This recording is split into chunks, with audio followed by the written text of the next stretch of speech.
Norway, Denmark and Iceland are the happiest countries in the world. Well, that's at least according to the latest World Happiness Report.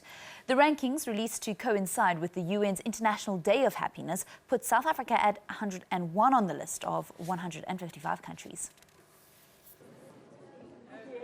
They say happiness is a fundamental human goal, but that social, economic and other factors often determine the levels of happiness the citizens of any one country can achieve.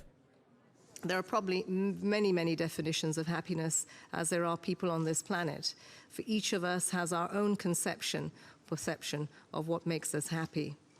But I think all of us would agree that a useful definition is contained in the preamble of the United Nations Charter, in which governments pledge to promote better standards of life in larger freedom. Better lives and freedom for ourselves, our families, our communities, our nations. And I think that's really what we all want.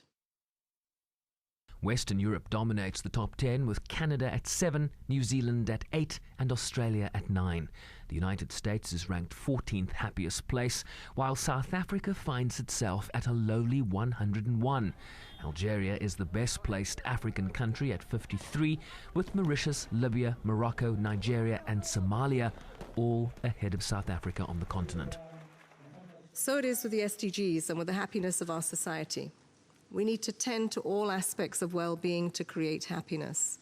And that is why GDP alone is no way to gauge the happiness and well-being of a nation.